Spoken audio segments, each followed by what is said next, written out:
कारण तसे अधिकारीच मिळत नाही।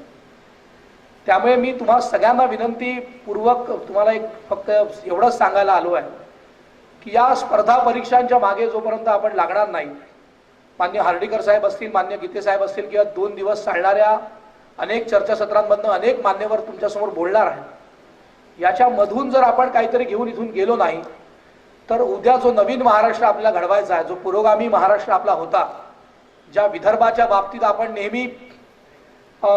नेहमी विचार करतो की आपण मागासले आहोत अनेक क्षेत्रात, विकास असेल, मग स्पर्धा परीक्षा असतील, तुम्हाला सांगायला अडचण नाही, आपण काही महाराष्ट्र किंवा मराठवाडा, विदर्भ, पश्चिम महाराष्ट्र असा भेदाभेद करायला इथे आलो नाही।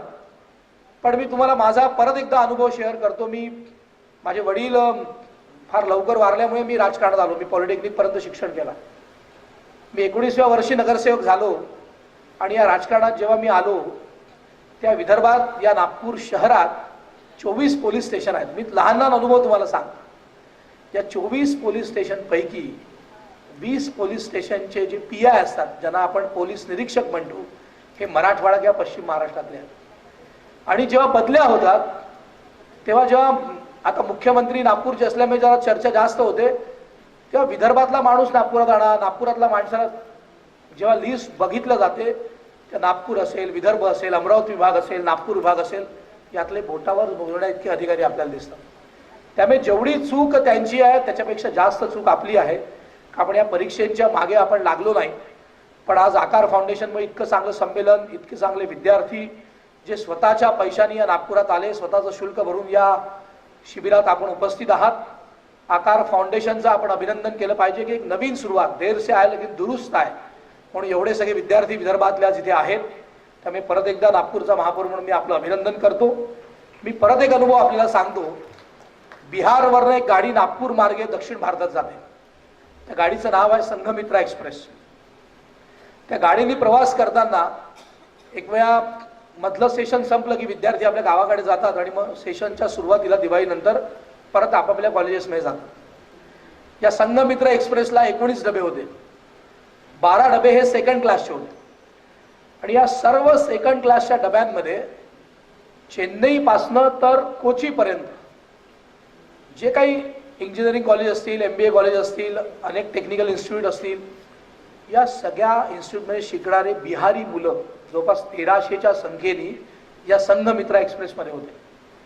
आणि जेव्हा चर्चा करत असताना आम्ही 15-20 जण आम्ही पण एका अभ्यास वर्गाला चाललो होतो। रामभाऊ माळगी प्रबोधिनीचा एक कार्यक्रम चेन्नईला होता आणि आम्ही जेव्हा चर्चा करत होतो तेव्हा नुसते मुलंच नाही तर बिहारमधल्या मुलीसुद्धा, बिहारपासनं चेन्नईचं अंतर हे जवळपास 3000 किलोमीटरचं आहे आणि एवढं ट्रॅव्हल करून त्या कॉलेजमध्ये जाऊन तिथे प्रावीण्य प्राप्त करून त्या ठिकाणच्या कॉलेजेसच्या माध्यमातून होणारे कॅम्पस इंटरव्ह्यूच्या माध्यमातून तिथे नोकरी करणं।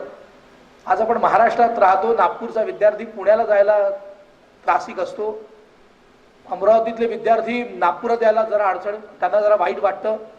त्यामुळे आपली मनोवृत्ती बदलवण्याचा हा विषय आहे। जर आपल्याला आपल्या जे स्वप्न आपण बघतो ते जर साकार करायचे असतील तर निश्चित मेहनत, निश्चित त्याच्या मागची पूर्ण प्रामाणिकपणे तयारी ही करावीच लागेल। आपण दुसऱ्याकडे एक बोट दाखवतो पण 4 बोट आपल्याकडे असतात, म्हणून जेव्हा मागासलेपणाचा विषय येतो तेव्हा आपणच त्याला जबाबदार आहे, हेच आपण आपल्या मनात पूर्ण बिंबवून त्याच्या मागे आपण लागलं पाहिजे। आकार फाउंडेशन त्याच करता तयार झाला आहे आणि आता महाराष्ट्रातले लोक म्हणजे आता नागपुरात मान्य श्रावणजी हार्डीकर आहेत, आमचे जे जिल्हाधिकारी आहेत त्यांचं नाव आहे कुर्वे, सचिन कुर्वे, तेही नागपूरचेच आहेत। ते उत्तराखंड राज्याच्या याला म्हणजे त्या कॅडरला आहेत। 5 वर्षाकरता ते इकडे वापस आले। अनेक लोक आता याच्या मागे आपल्यासमोर उदाहरणं आहेत। उदाहरणं आपल्याला पेपरमध्ये किंवा फोटोत न बघता आपल्या समोर भरपूर उदाहरणं असतील, त्यांच्याकडे पाहून आपण आपल्या स्पर्धा परीक्षांची निश्चित तयारी केली पाहिजे। दुर्दैव असं आहे की सैन्यातल्या अधिकाऱ्यांमध्येही महाराष्ट्राचा वाटा कमी आहे। रेल्वे असेल, डिफेन्स असेल, अनेक ज्या गोष्टी आहेत त्यातही महाराष्ट्राचा वाटा कमी आहे। आता कुठे महाराष्ट्राचा वाटा IAS IPS अधिकाऱ्यांमध्ये वाढतो आहे। माशेलकरांचं नाव या आपल्या पत्रकात मी बघितलं। एका चंद्रपूरला तुकुम नावाच्या गावातल्या एका ड्रायव्हरांची ती मुलगी आहे। त्या मुलीने आपलं शिक्षण करून आज ती IPS अधिकारी झाली आहे। अशी अनेक उदाहरणं आपल्या समोर आहेत. त्यामुळे या उदाहरणांकडनं आपण सगळेजण शिकू आणि निश्चितच आपण भविष्यात महाराष्ट्राचा जो काही वाटा या स्पर्धा परीक्षांमध्ये किंवा अधिकाऱ्यांमध्ये असेल तो निश्चित आपण आपल्या वाढवू एवढीच अपेक्षा मी व्यक्त करतो. या संमेलनाचं उद्घाटन झालं असं मी घोषित करतो. परत एकदा मला इथे बोलवलं, नागपुरात आपण हे संमेलन घेतलं त्याबद्दल मी आकार फाउंडेशनचा मान्य गीते साहेबांचा फार फार त्यांना धन्यवाद देतो. शाळांची स्थिती आहे, आमच्याकडे अनेक चांगल्या बिल्डिंग रिकाम्या आहेत. मान्य आयुक्त आहेत, त्यांच्याशी नीट चर्चा करून आकार फाउंडेशन आणि मान्य महानगरपालिका असं मिळून एखादं चांगलं सेंटर स्पर्धा परीक्षांचं सुरू झालं तर निश्चित महानगरपालिका त्याला मदत करेल. मान्य आयुक्त इथे आहेत, मी माझ्या भाषणात सांगायला विसरलो होतो. मान्य आयुक्त निश्चित तेही याच प्रक्रियेतनं समोर आले. त्यांचंही ते कल्याण डोंबिवलीचे आहेत, तिथनं त्यांनी सुरुवात केली, ते तुम्हाला त्यांच्या भाषणात सांगतीलच. पण आमचे आयुक्त 12-13 वर्ष मी या महानगरपालिकेत काम करतो वयाच्या 19 वर्षापासनं. पण एक चांगला आयुक्त कसा असावा, कसं काम करता येईल, पारदर्शी काम कसं असेल, कुठेही वाव असताना, म्हणजे आता हे बोलणं उचित नाही तुमच्या सगळ्यांसमोर, पण हा जो भ्रष्टाचार हा मुद्दा आहे याच्यातनं अनेक लोकांनी मी डोळ्यांनी पाहिला आहे. त्यामुळे मी तुम्हाला सांगू शकतो असं असतानाही त्या वाह्यात पैशाला हात न लावणारा आयुक्त तुमच्यासमोर बसला आहे. त्यामुळे निश्चित ते तुम्हाला मदत करतील आणि महानगरपालिकेचा पदाधिकारी या नात्याने आम्ही निश्चित आयुक्तांच्या पाठीशी उभे राहू. एक चांगलं सेंटर जर आकार आणि महानगरपालिकेने सुरू केलं तर निश्चित नागपूरच्या विद्यार्थ्यांना फायदा होईल. धन्यवाद. म्हणजे हर्डीकर सर यांना मी विनंती करतो की त्यांनी या ठिकाणी अध्यक्षीय भाषण करावं. आयोजित केलेल्या स्पर्धा परीक्षा करिअर व साहित्य संमेलन 2016चं निमित्ताने माझे सहकारी व या संमेलनाचे स्वागताध्यक्ष श्री किरणजी गीते यांच्या हस्ते आत्ता ज्या संमेलनाचं उद्घाटन झालं ते या नगरीचे सन्माननीय महापौर श्री प्रवीण दटके ज्यांच्या संमेलनाच्या अध्यक्षपदानी या संमेलनाला निश्चितपणे महत्त्व प्राप्त झालं आहे. ते IAS निवृत्त IAS Shri JP Dange sir, व्यासपीठावर उपस्थित असलेले सर्व विविध सेवांमध्ये कार्यरत असलेले माझे सहकारी अधिकारी ज्यांचा आपण आत्ता गौरव केला व ज्यांच्या मार्गदर्शनाखाली मी किंवा किरणजी असतील आम्ही या स्पर्धा परीक्षा पास करून सेवेमध्ये रुजू झालो, ते विकू सर, ज्यांना विवेक कुलकर्णी सर त्यांचं नाव आहे पण त्यांना सगळे प्रेमानं विकू सरच म्हणतात. मित्रांनो, एक खूप मोठा उपस्थित श्रोतृवृंद स्पर्धा परीक्षा या विषयासाठी आज गोळा झालेला आहे. आणि हे साहित्य संमेलन नियमित साहित्य संमेलनांसारखं नाही, ना यात कुठले वाद आहेत ना प्रवाद आहेत. हे साहित्य संमेलन केवळ सृजनाचं साहित्य संमेलन नाही, तर या संमेलनाला एक वेगळं महत्त्व आहे. हे करिअर घडवण्यासाठी आवश्यक असलेल्या जे काही आपल्याला मूलभूत तयारी करायची आहे, जी प्रक्रिया प्रत्येक जण स्वतः अनुभवत असतो, त्या प्रक्रियेच्या सुरुवातीचं, त्या प्रक्रियेच्या साहित्याचं हे संमेलन आहे. आणि त्यामुळे सर्वांना मला एक निश्चितपणे सांगायचं आहे, या साहित्य संमेलनाच्या निमित्तानं अनेक साहित्य आपल्या हातात पडेल, पण साहित्यासोबत ते साहित्य निर्माण करणारे व्याख्याते, लेखक आणि अनुभव संपन्न असे अनेक अधिकारी आपल्याशी या संमेलनाच्या निमित्तानं भेटतील.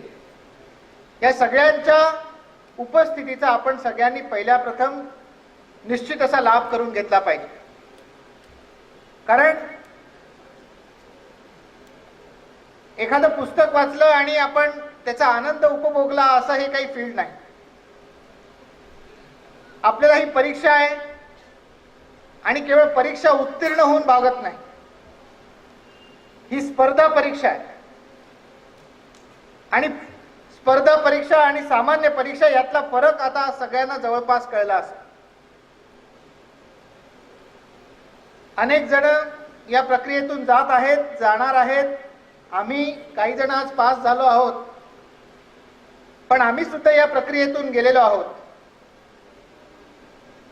ज्या वेळेला आपण IAS ची परीक्षा देत असतो आणि पास झालेलो नसतो आणि पहिला रिझल्ट येतो की प्रिलिम उडाली किंवा मेन्स मध्ये कमी पडलो, त्यावेळेला मनात एकदम वाईट वाटतं आणि आपण पुन्हा नव्या उमेदीनं दुसऱ्या अटेम्प्टच्या मागे लागतो.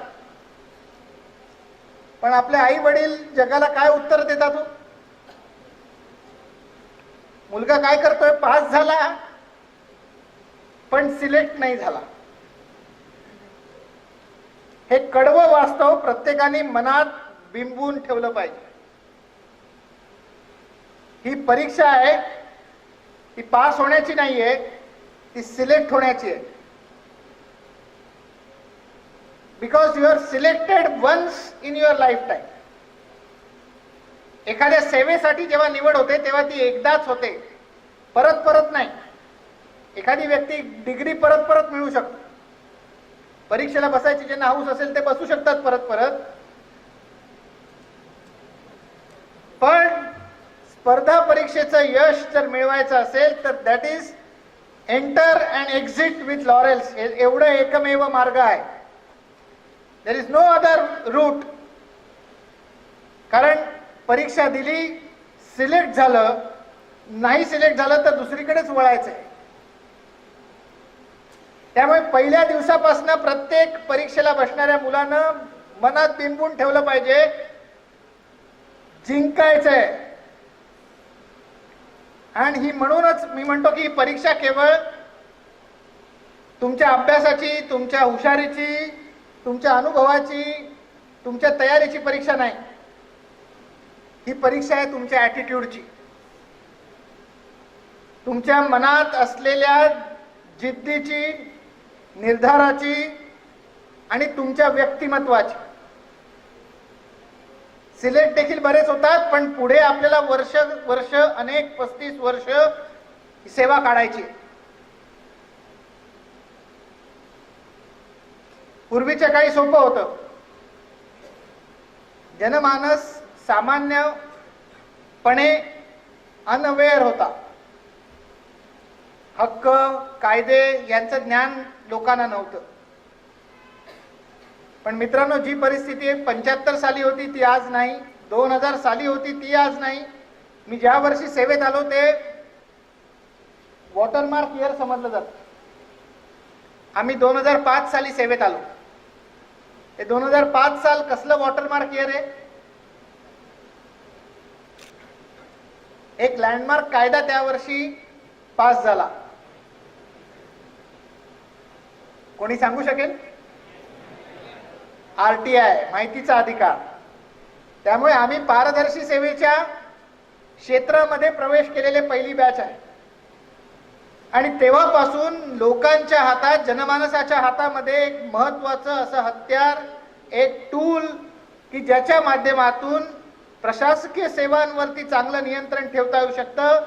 अशा प्रकारची आज संरचना प्रशासकीय सेवेमध्ये तयार झालेली आहे. आणि त्यामुळे एकदा निवड झाली म्हणजे तुम्हाला केवळ निवड होऊन भागणार नाहीये, तर 35 वर्ष या स्पर्धेच्या युगामध्ये तुम्हाला टिकायचं, सेवा द्यायची. आणि तो तुमचा जो ॲटिट्यूड आहे, जी तुमची उमेद आहे, ती जिद्द आहे, ती जपून ठेवायची. आणि त्यामुळे प्रथमच तुम्ही जाणून घेतलं पाहिजे की it is a exam of attitude and of character. त्यामुळे अभ्यासाबरोबरच ॲटिट्यूड आणि कॅरेक्टर बिल्ड करण्यावरती लक्ष दिलं गेलं पाहिजे. दुसरी महत्वाची गोष्ट सांगतो की आज साहित्य संमेलन आहे. परीक्षेला काय साहित्य लागतं? तर जे काही सब्जेक्ट असतील आपले त्याची पुस्तकं. पण मित्रांनो, आज एक प्रॉब्लेम असा आहे की ओरिजिनल थॉट पेक्षा गाईड्स जास्त आहेत. ओरिजिनल थॉट कमी आणि मार्गदर्शक जास्त आहे. पण ही परीक्षा अशी आहे की ज्याच्यामध्ये खूप वाईड स्कोप असलेला सिलेबस आहे. खूप जास्त सिलेबस असल्यामुळे कुठलाही प्रश्न विचारला जाऊ शकतो. त्यामुळे तुम्ही बहुश्रुत असावे लागते आणि बहुश्रुततेसोबतच तुम्हाला खोलात जाऊन देखील विषयाचं ज्ञान असावं लागतं. आणि हे खोलात जाऊन विषयाचं ज्ञान घ्यायचं असेल तर अपेक्षित प्रश्नसंच सोडवून काही कामाचे नाही. अपेक्षित प्रश्नसंच तुम्हाला प्रॅक्टिस देतील, बट जोपर्यंत तुम्हाला ओरिजिनल थॉट डोक्यात पक्का नाही तोपर्यंत तुम्ही स्पर्धेमध्ये टिकू शकणार नाही. लेग स्पिनर यशस्वी कधी होतो आपल्याला माहिती आहे. त्याचा लेग स्पिन जर प्रेडिक्टेबल असेल तर बॅट्समन खेळत राहतो. त्याची अनप्रेडिक्टेबिलिटी कशात असते? च्या गुगलीमध्ये. स्पर्धा परीक्षा या नॉर्मल परीक्षांसारख्या नसतात. युनिव्हर्सिटीच्या परीक्षेला बसणाऱ्या मुलांना सवय असते 10 वर्षाचा पेपर बघा, पॅटर्न कळून येतो, कुठल्या प्रकारचे प्रश्न येणार आहेत, हे 3 वेळा विचारला गेला, यावेळेला कुठला येणार आहे, त्याचे जरा 10 प्रश्न तयार करून जा. हाय, आपला मार्ग निश्चित आहे. पण स्पर्धा परीक्षांमध्ये काय करायचंय बघा. मी परीक्षक झालो. आता मी निवड झाल्यापासून 5000 मुलांची निवड केली वेगवेगळ्या स्पर्धांमध्ये. आणि आता आम्हाला काय असतं करायला बघा, भूमिका बदलते. तलाठी भरती घेतली तर योग गर्दी 36,000 मुलं. 36,000 मुलातनं केवळ 36 पदं भरायची आहेत. मग करणार काय मी? अभ्यासक्रम काय 10वी, तर 10वीत विचारून काय विचारणार? मग लेग स्पिनर गुगली टाकायला लागतो. स्पर्धा परीक्षेमध्ये निवड महत्वाची आहे. ज्याला जास्त कळलंय, ज्याने जास्त पाठ केलंय तो कामाचा नाही आम्हाला. ज्याला कळलंय आणि तो आमचा गुगली पकडू शकतो त्याला निवडायचं. आणि त्यामुळे स्पर्धा परीक्षेमध्ये आपल्याला अधिक तयारी असावी लागते. नुसता केवळ विषय वाचलाय, भरपूर सारे प्रश्न सोडवलेत म्हणजे तुम्हाला सगळं आलं असा अर्थ होत नाही. तर तुम्हाला विषय पचवावा लागतो. आणि त्यामुळे अपेक्षित आवश्यक आहे, गाईड वाचणं आवश्यक आहे, मार्गदर्शक वाचणं आवश्यक आहे, पण ह्याच्यासोबत ओरिजिनल थॉट देखील तितकाच महत्वाचा आहे. आत्ताच आपण एक चांगलं पुस्तक इकडे विमोचित केलं, मराठी व्याकरण. पण मराठी व्याकरण वाचून घेत असताना त्याचे सगळे नियम, वैयाकरणानं लिहिलेले नियम वाचून घेत असताना प्रश्न मात्र कसे विचारले जातात? तर विभक्ती विषयातील मराठीतील वाद आणि प्रवादांचा समावेश पूर्णपणे आकलनपूर्ण विवेचन करा. आता विविध वाद कोणी काय मांडले हे आपण पाठ करू शकतो, पण त्याच्या मागची भूमिका काय होती ही जोपर्यंत एकेका व्यक्तीचं आपण वाचन करत नाही, जोपर्यंत माना आचार्य हेरवाडकर वाचत नाही तोपर्यंत आपण तितक्या डेप्थ मध्ये जाऊन त्याचं अंडरस्टँडिंग नीट समोर ठेवू शकणार नाही. सगळ्यांना विषय मी म्हणतोय ते कळला नसेल, उदाहरण आहे ज्यांचं मराठी साहित्य आहे त्यांना कदाचित कळलं असेल, पण सांगण्याचा हेतू हा की मूळ साहित्य देखील वाचलं गेलं पाहिजे, रेफर केलं पाहिजे आणि त्यामुळे रेफरन्स बुक्स देखील हाताशी असली पाहिजे. आणि अशा वेळेला माझी आकार फाउंडेशन किंवा जे जे काही विविध संस्था आज मार्गदर्शन करतात त्या सगळ्यांना विनंती राहील की आपण मार्गदर्शन तर करतो, पण करत असतानाच आपल्या नोट्स जितक्या महत्त्वाच्या आहेत तितक्याच महत्त्वाची आपली लायब्ररी देखील आहे, कारण आपल्याला आवश्यक पुस्तकांना रेफर वेळच्या वेळी करायचं आहे. एक महत्त्वाची गल्लत बऱ्याच विद्यार्थ्यांकडनं होते, त्याचा फक्त मी नमूद करतोय की अनेक वेळा आपण पुस्तकं वाचतो आणि प्रश्न आपल्या डोक्यात असतात की क्रिटिकली इव्हॅल्युएट अशा प्रकारचे प्रश्न येतात. त्यामुळे पुस्तकं वाचताना ओरिजिनल थॉट वाचतानाच आपण इव्हॅल्युएट करायला शिकतो. आणि त्याच्यामुळे बऱ्याच वेळेला काय होतं की परीक्षेमध्ये एखादा प्रश्न येतो, एखाद्या थिंकरची थिअरी आपण लिहित असतो आणि ती लिहित असताना तुम्हाला इव्हॅल्युएशन चांगलं आपण लिहून येतो पण मार्क मिळत नाही. आणि मग लक्षात येतं की विषय पूर्ण समजून न घेता आपण क्रिटिकली इव्हॅल्युएट करायला लागलेलो आहोत. आपण अभ्यास करत असताना आधी पूर्णपणे जो विषय मांडलेला आहे तो नीट समजून घेतला पाहिजे, तो समजून आकलन करून घेतला पाहिजे आणि मग शांतपणानं सगळ्या थिअरीज वाचल्यानंतर मग त्यांच्यावरची क्रिटिसिझम आणि क्रिटिकल इव्हॅल्युएशन काय आहे ती डोक्यामध्ये हळूहळू गुंतवली पाहिजे. आणि ही अभ्यासाची जर प्रक्रिया नीट ठेवली आणि गीते सरांनी सांगितलं त्याप्रमाणे नोट्स बनवल्या तर निश्चितपणे तुमच्या डोक्यामध्ये विषयाची बांधणी निश्चित चांगली होते आणि मग उत्तरं अपेक्षित जशी आहेत तशी उतरतात आणि मग मार्क मिळतात.